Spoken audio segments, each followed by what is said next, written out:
Good afternoon everybody and welcome to the next instalment of the VL800 Suzuki Intruder, or is it a C800? Either or, welcome to the next instalment. So,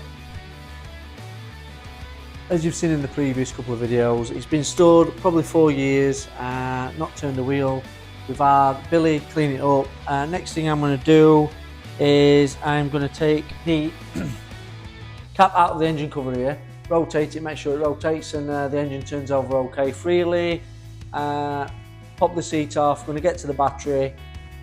I think it needs a new battery on it, even though it's putting power to everything. I've got the key, I've got the keys and the ignition. So we've got powered up, but there's just not enough to turn it over.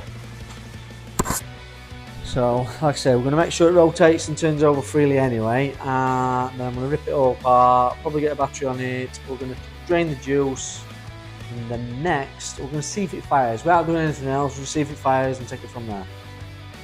So here comes the time lapse.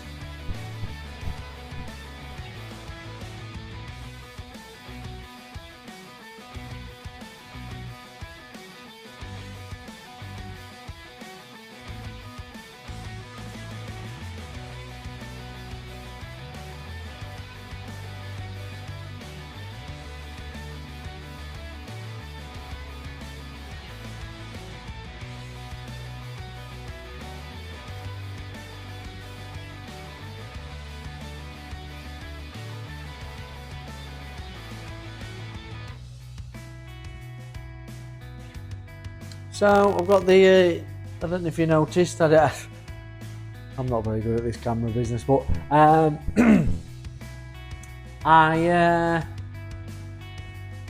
camera angle were all wrong on that last time lapse, but you'll get the idea. So I took the end cap out, I've rotated the motor rotates freely, so the seat's off to get to the battery. I'll show you this. So if I'm eaten by a big mouse while I'm filming this video and you never see me again, this is my last goodbye. That's not actually that bad. I've seen worse, but yeah, there's obviously evidence that there's something in there.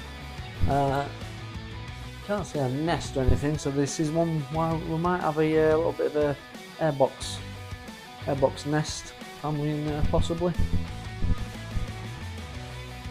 We'll get a battery on it and then we'll see if it can turn over, see if it'll turn over, and then see if we can fire it into life. And hopefully I have the camera angle on a more of a clear view.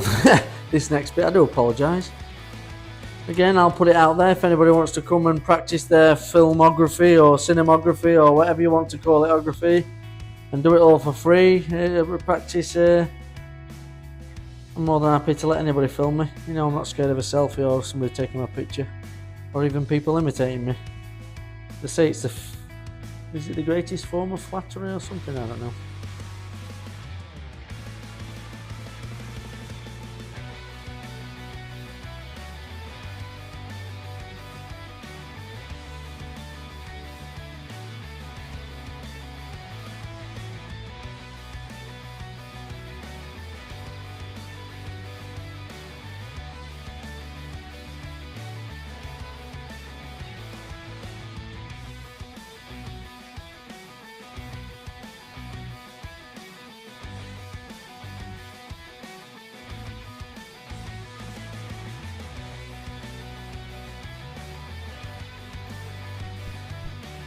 So the new battery's installed. The engine turns over freely. The oil that's in it doesn't look too bad, so I don't need to drain it just yet. We'll do that once it's fired up. So, ignition on. Will it fire on the 4-year-old petrol? Will it? Won't it?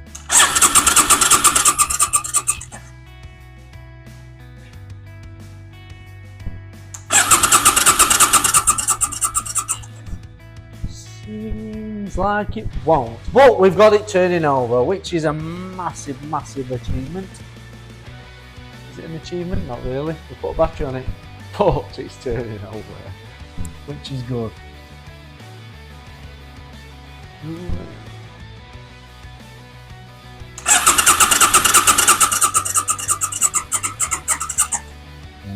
won't go. She won't go. So next, fuel. Fuel. In fact, we know the spark will be right, or we assume it should be right. So fuel, but we will check the spark when I get the tank up.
So right, the next port of call was to take the tank off, but as I was taking the tank up, but I can get to the plugs easy enough, so I'll check the spark. And this bike is fitted with, you see that? An old school data tool touchpad, which are known for being a bit intermittent at best, especially when they're a bit aged and they got a bit of corrosion on the touchpad. So what I've actually done, I've cleaned the touchpad up on the bike, and then I tried the spark and it fired. So let's see if it'll come to life.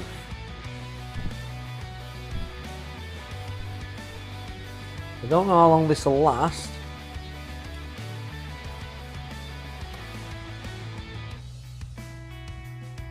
Yeah, it takes some wiggling once it's on the touchpad, but hopefully it'll fire again. Oh, hey! It actually sounds really good.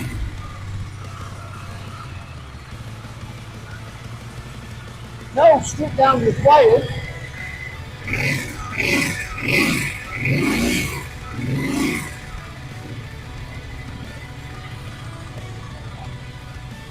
I'm very happy with that.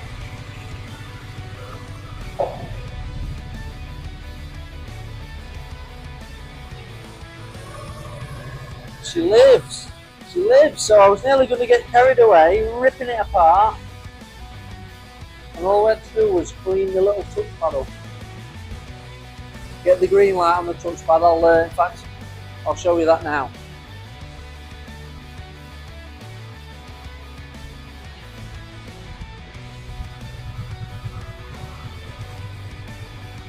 There's the little varmint.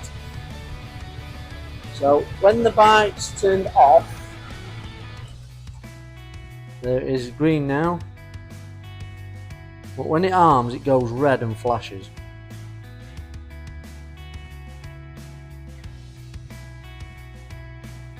And I was touching it, but it wasn't doing its job, obviously. Now it's had a bit of a clean.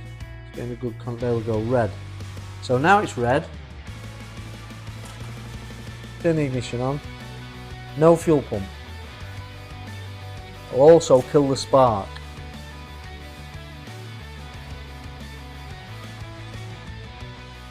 Green light, green light. We have the green light.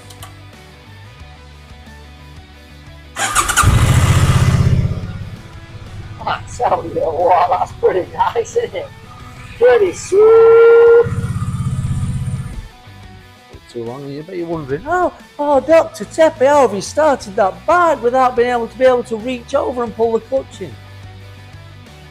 There you go, Special Tools 2574 and Special Tool 3692 there.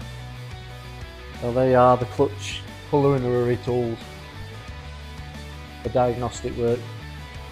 There you go, she's alive. So I just need to change the oil and filter, because obviously it's been in there a long time. Might be worth putting some fuel cleaner in the fuel system. In fact, so I'm going to drain it out anyway. I'll drain that fuel out anyway, put some fresh in, and a little pot of the fuel system cleaner. That first tank full then should hopefully clear it all out without any incurred labour costs to strip it down. It's running quite sweet now. I don't think there's any need for any more expense. That's it. That's it. I mean, it's not much to show you really. It's one of them dreamy jobs where it just goes super smooth.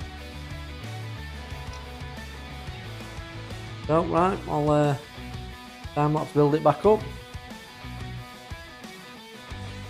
and then drain the oil, drain the fuel. I think we'll change the brake fluids as well,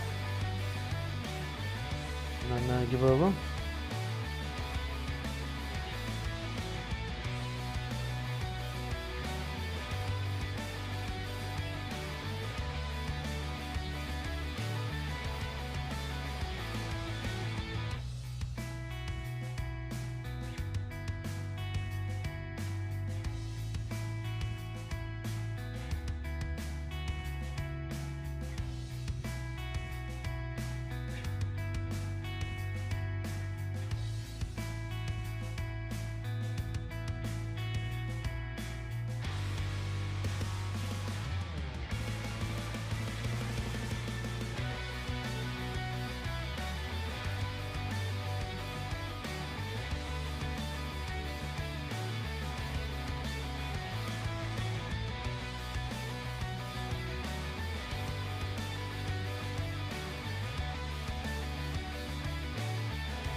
So you may have seen on that time lapse, I've just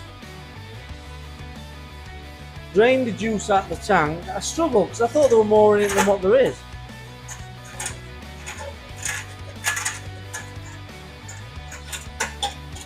It really has only got a couple of litres in it. I don't know why I'm shouting at camera. I've got a little microphone thing now. I don't know if you've noticed when I'm on the bike you can't hear me. But it means I can walk away from the camera and I can still record the sound. So, where was it? Yeah. Oh.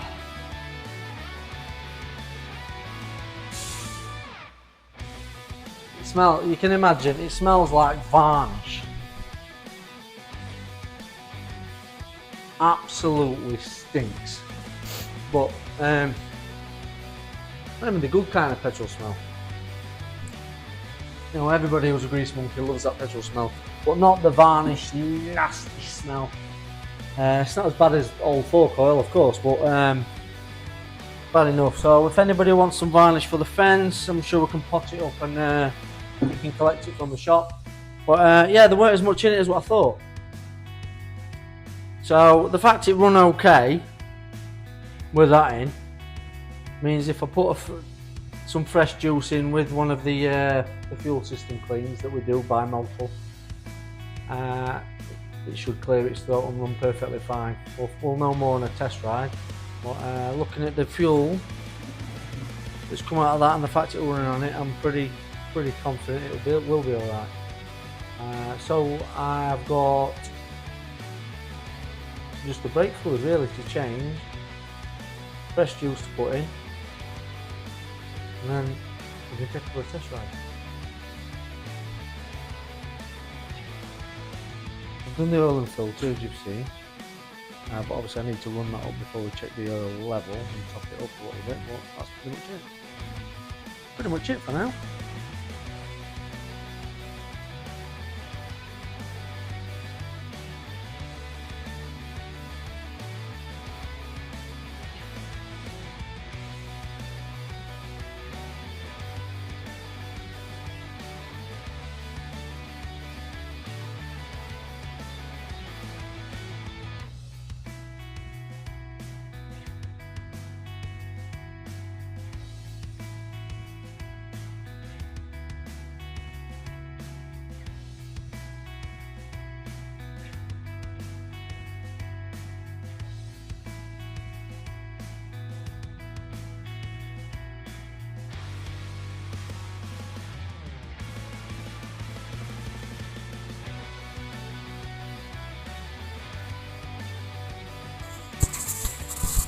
I'm interrupting this little time lapse just to show you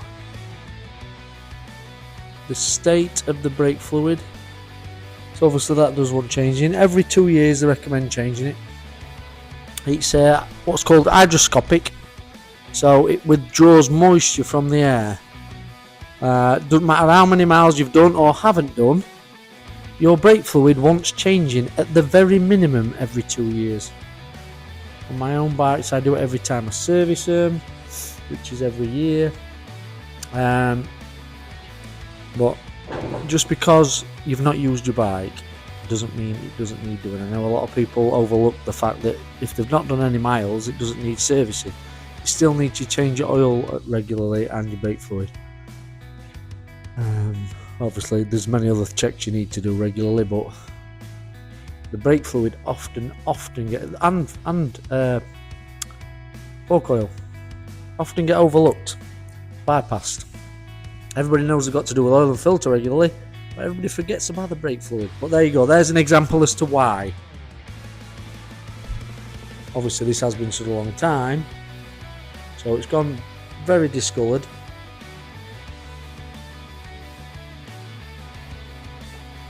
But there'll be plenty of moisture in there, and when moisture's in your brake fluid, when your brakes get warm and they start boiling up a little bit, when you're giving heavy braking, you're getting your knee down and your leg out into the corner, that it'll boil up and create air, so then you'll have a spongy brake or no brake at all, which is not recommended.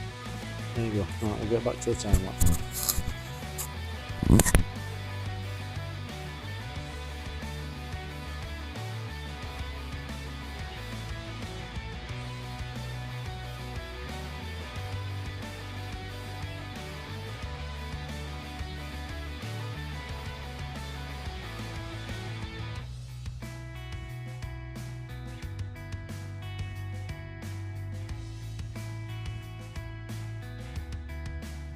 So there we go, I've just changed the fluid.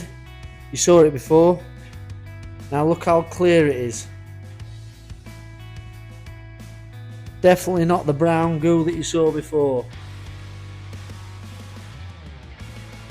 Clearing the pipe, clearing the hose. That's what it should look like. Nice and fresh.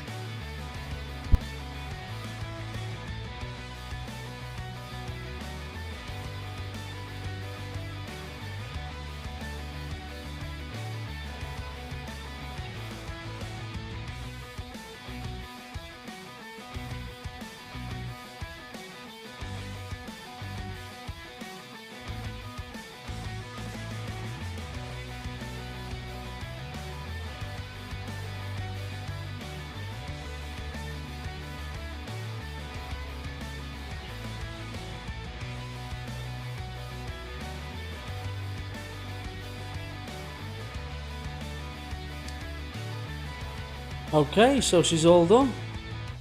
Fresh juice in, oil and filter changed, everything's brake fluid done, tyre pressures, All the electrics checked, all the bearings checked, the rubber looks good, everything looks tip top to be fair. So just a case of a test ride and a ticket, MOT. A ticket is an MOT, slang over here.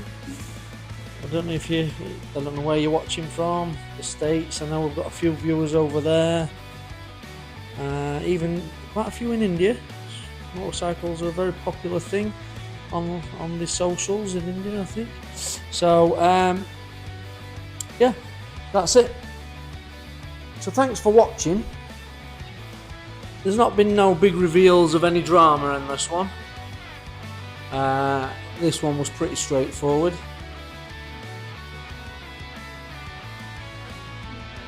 But there you go, a day in the life of Dr. Teppy. Hashtag diary of a motorcycle mechanic. Hashtag diary of a motorcycle mechanic. Doncaster Motorcycles. Follow us on them all.